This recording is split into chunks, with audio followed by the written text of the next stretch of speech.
दोस्तों, आप सभी लोगों का हमारे इस YouTube चैनल पर स्वागत है। जैसा कि आप सभी लोग हमारे वीडियो की थंबनेल में देख चुके होंगे, आज के इस वीडियो में हम आप लोगों के लिए जनरल मैनेजमेंट के अध्याय 14 जो बात करता है लेखांकन के बारे में, उसके ऑब्जेक्टिव MCQ लेकर आए हैं। दोस्तों, आप लोगों ने अभी तक अगर हमारे पहले के वीडियो नहीं देखे हैं तो देख लीजिए।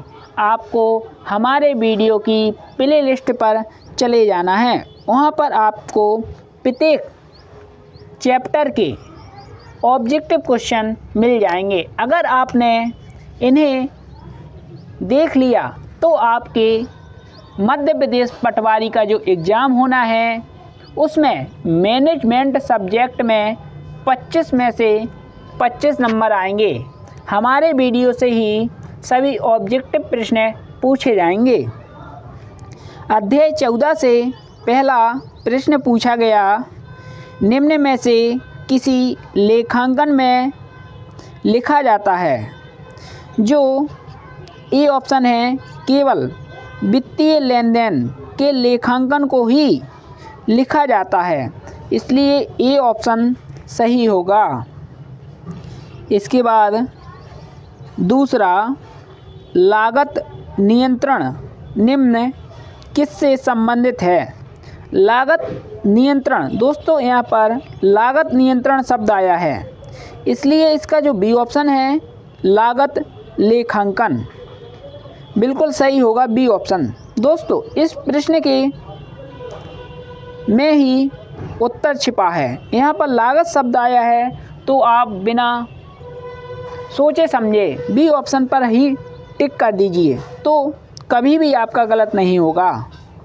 इसके बाद तीसरा, लेखांकन के आंतरिक उपयोगकर्ता है। लेखांकन के आंतरिक उपयोगकर्ता प्रबंधन होते हैं, यानी कि प्रबंधक। इसका जो सी ऑप्शन है बिल्कुल सही होगा। इसके बाद चौथा, निम्न में से कौन सा लेखांकन का उप क्षेत्र नहीं है। लेखांकन का उप क्षेत्र नहीं है दोस्तों, बुक कीपिंग। इसका जो ए ऑप्शन है बिल्कुल सही होगा।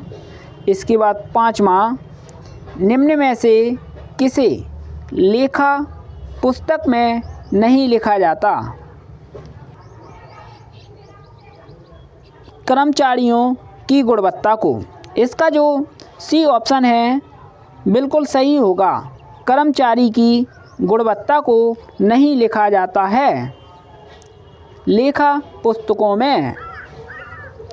इसके बाद छठवां, निम्नलिखित में से कौन सा लेन देन नहीं है।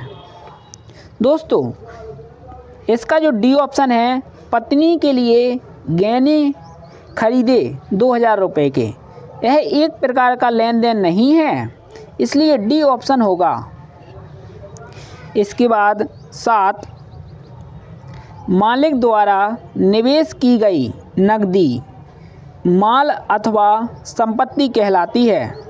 मालिक द्वारा किसी व्यवसाय में निवेश की गई संपत्ति या माल, उसे हम पूंजी कहते हैं, इसलिए इसका जो बी ऑप्शन है बिल्कुल सही होगा, पूंजी।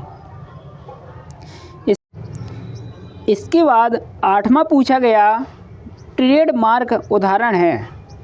ट्रेडमार्क एक अमूर्त संपत्ति का उदाहरण है, इसलिए इसका जो सी ऑप्शन है बिल्कुल सही होगा, अमूर्त संपत्ति। इसके बाद 9वां, जिन ऋणों की 1 वर्ष या उससे कम समय के भीतर चुकाया जाना है उन्हें कहा जाता है। उन्हें दोस्तों वर्तमान देनदारियां कहा जाता है। इसका जो ए ऑप्शन है बिल्कुल सही होगा। इसके बाद 10वां, व्यवसाय में से स्वामी द्वारा व्यक्तिगत उपयोग के लिए लिया गया रोकड़ धन या संपत्ति क्या कहलाता है। इसे दोस्तों हम आहरण कहते हैं। अगर कोई व्यक्ति अपने व्यवसाय में से अपने खुद के उपयोग के लिए उस संपत्ति को निकालता है या फिर कोई धन को निकालता है या रुपयों को निकालता है अपने खर्चे के लिए, उसे हम आहरण कहते हैं। इसलिए इसका जो बी ऑप्शन है बिल्कुल सही होगा। इसके बाद अगला पूछा गया 11वां, आगम प्रकृति का व्यय जो एक से अधिक वर्षों तक लेखांकन में लिखा जाता है, इसे हम अस्थगित राजस्व व्यय कहते हैं। इसका ए ऑप्शन सही है। इसके बाद 12वां, जब व्यवसाय ने किसी व्यक्ति को उधार पर माल बेचता है तो व्यक्ति कहलाता है। उधार पर दोस्तों माल बेचा है तो वह व्यक्ति क्या कहलाता है। मानकर दोस्तों एग्जाम्पल के माध्यम से आपको हम समझाते हैं कि अगर आप किसी दुकान पर जाते हो, वहाँ से किसी माल को खरीदते हो, तो वह जो व्यवसाय कर रहा है वह आपको उधार पर देता है, तो आप क्या होंगे। आपको उधार पर माल मिला, आपको क्या है, आप उस व्यवसाय के लिए देनदार है, क्योंकि आपने उधार से माल लिया है। आप उसका भुगतान करोगे, दोगे उसे राशि कुछ समय के बाद, इसलिए आप देनदार होते हैं। इसका जो बी ऑप्शन है बिल्कुल सही होगा, देनदार। इसके बाद 13, एक दायित्व उत्पन्न होता है उधार लेन देन पर, इसका बी ऑप्शन सही है। इसके बाद 14, बैंक अधिविकर्ष निम्न कितने समय का होता है। अल्पकालिक देयता, ए ऑप्शन सही है। इसके बाद 15वां, निम्नलिखित में पूंजी में वृद्धि कौन करता है। पूंजी में वृद्धि दोस्तों लाभ, अगर आपको लाभ होगा तो पूंजी में वृद्धि होगी, इसलिए इसका डी ऑप्शन ही सही है। 16, संपत्ति का एक उदाहरण है। संपत्ति दोस्तों जो मशीन है यह एक संपत्ति के अंतर्गत ही आती है, इसलिए ए ऑप्शन ही सही है। इसके बाद 17, निम्नलिखित में कौन सा एक उत्तरदायित्व है। इसका जो बी ऑप्शन है देय किरायता, बिल्कुल सही है। देय किराया एक उत्तरदायित्व है, बी ऑप्शन सही होगा। 18वां, निम्न में से कौन सी आगम मद है। इसका जो सी ऑप्शन है बिक्री, बिल्कुल सही होगा। इसके बाद 19, इनमें से कौन सा व्यवसाय का व्यय नहीं है। इसका जो ए ऑप्शन है फर्नीचर, बिल्कुल सही होगा। इसके बाद 20, उपार्जित आय निम्न किस प्रकृति की होती है। उपार्जित आय होती है दोस्तों संपत्ति, इसलिए डी ऑप्शन सही होगा। इसके बाद 21, अवधारणा जो यह मानती है कि व्यवसाय अनंत समय तक चलना रहेगा। इसका जो ए ऑप्शन है चालू व्यवसाय की मान्यता, बिल्कुल सही होगा। इसके बाद अगला पूछा गया 22, संस्था की विश्वसनीयता का अर्थ है। इसका अर्थ है दोस्तों व्यवसाय जारी रखना, इसका सी ऑप्शन सही होगा। इसके बाद 23, आमतौर पर लेखांकन की अवधि होती है। आमतौर पर दोस्तों लेखांकन की अवधि होती है 12 महीने, यानी कि 1 साल, 12 महीने, सी ऑप्शन बिल्कुल सही है। इसके बाद 24, देनदारियों और पूंजी का योग कहलाता है। देनदारी और पूंजी का योग दोस्तों संपत्ति कहलाती है, इसलिए इसका डी ऑप्शन ही होगा। इसके बाद 25, दूरदर्शिता का सिद्धांत संबंधित है। दूरदर्शिता का सिद्धांत भविष्य के सभी नुकसान लाभ हानि से संबंधित है, इसलिए सी ऑप्शन ही होगा। इसके बाद 26, व्यापार में जो पशु घोड़े बैल बकरी आदि संपत्ति की तरह उपयोग किए जाते हैं उन्हें क्या कहा जाता है? उन्हें दोस्तों जीवित स्टॉक कहा जाता है। सी ऑप्शन सही है।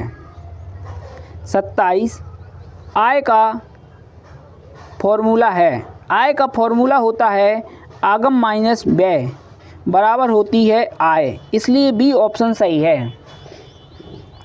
इसके बाद 28, किस अवधारणा के अनुसार व्यवसाय और व्यवसायी दोनों अलग इकाई है?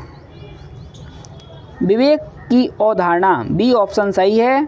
इसके बाद 29, व्यापार प्राय बराबर होता है देनदार प्लस प्राय बिल, इसका सी ऑप्शन सही होगा। इसके बाद 30, अशुद्ध ऋण की अवधारणा निम्न किस पर आधारित है?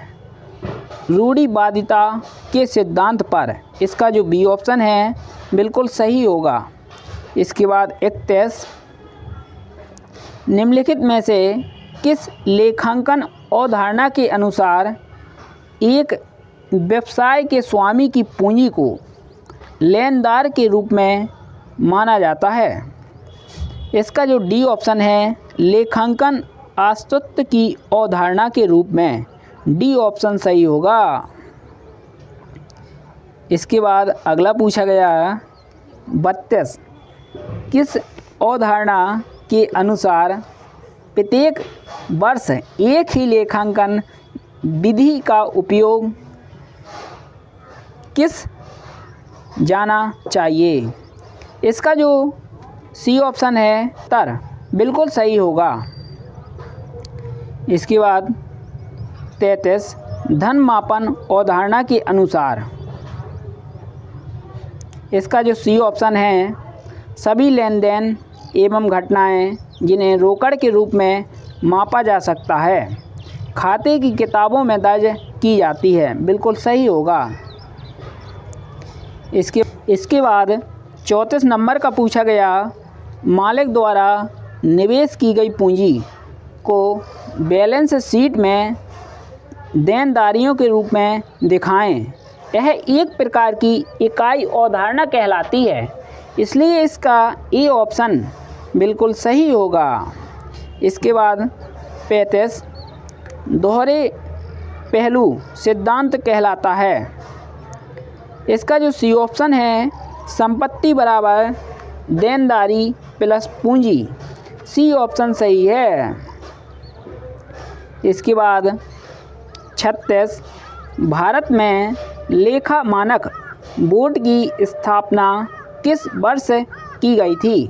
भारत में लेखा मानक बोर्ड की स्थापना सन 1977 में की गई थी, इसलिए इसका बी ऑप्शन सही है। इसके बाद 37, दोहरे लेखा के सिद्धांत का क्या अर्थ होता है? दोहरे लेखा के सिद्धांत का अर्थ होता है ए ऑप्शन दो खातों पर प्रभाव, बी ऑप्शन दोनों खातों में पोस्टिंग, सी खातों के दो पक्ष, डी उपरोक्त सभी। यह सभी है, इसलिए डी ऑप्शन सही होगा, उपरोक्त सभी। इसके बाद अगला पूछा गया 38, निम्न अंतिम लेखांकन की प्रक्रिया के क्रम को व्यवस्थित करें। दोस्तों, अंतिम लेखांकन की प्रक्रिया सबसे पहले जनरल आता है, फिर खाता बही आती है, फिर अंतिम खाता सबसे बाद में आएगा। आपको देख लेना है अंतिम खाता किस ऑप्शन में है, उसी को टिक कर देना है बिना सोचे समझे, आपका सही होगा, गलत नहीं होगा ऑप्शन, इसलिए इसका तो सी ऑप्शन ही होगा सही। इसके बाद अगला पूछा गया 39, अंतिम लेखांकन की प्रक्रिया में कितने चरण होते हैं? अंतिम लेखांकन की प्रक्रिया में 3 चरण होते हैं, इसलिए इसका बी ऑप्शन सही है। इसके बाद 40, कौन सा अंतिम खातों का घटक नहीं है? अंतिम खातों का घटक नहीं है ट्रायल बैलेंस, इसका डी ऑप्शन सही होगा। इसके बाद 41, एक बैलेंस शीट का अर्थ है, ए ऑप्शन कंपनी की संपत्ति और देनदारियों को सारणीबद्ध करना, बिल्कुल सही है। बी, एक कंपनी की संपत्ति और देनदारियों को दर्शाता है, कंपनी की विकास दर को दर्शाता है। सी ऑप्शन ए और बी दोनों, इसका जो सी है ए और बी दोनों बिल्कुल सही होंगे क्योंकि दोनों ऑप्शन सही है। इसके बाद 42, निम्नलिखित में से कौन सा व्यावसायिक खातों में लिखा जाता है? व्यावसायिक खातों में दोस्तों लिखा जाता है मजदूरी को और वेतन को, इसका जो बी ऑप्शन है मजदूरी और वेतन बिल्कुल सही है। इसके बाद 43, बिक्री किसके बराबर होती है? बिक्री बराबर होती है बेचे गए माल की लागत प्लस सकल लाभ के बराबर, इसलिए ए ऑप्शन बिल्कुल सही है। इसके बाद 44 नंबर का पूछा गया, लाभ हानि खाता किसके बाद तैयार किया जाता है? लाभ हानि खाता व्यावसायिक खाते के बाद तैयार किया जाता है, इसलिए इसका बी ऑप्शन बिल्कुल सही है।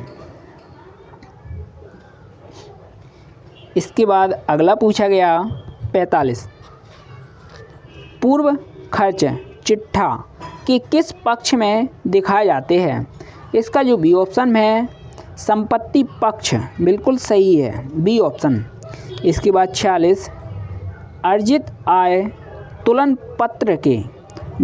पक्ष में दिखाई जाती है, इसका जो ए ऑप्शन है देयता पक्ष, ए ऑप्शन सही होगा। इसके बाद 47, अप्रत्यक्ष व्यय कहाँ लिखे जाते हैं? अप्रत्यक्ष व्यय लाभ और हानि खातों में लिखे जाते हैं, इसलिए इसका ए ऑप्शन सही है। इसके बाद 48, वेतन और मजदूरी खाता किस खाते में हस्तांतरित किया जाता है?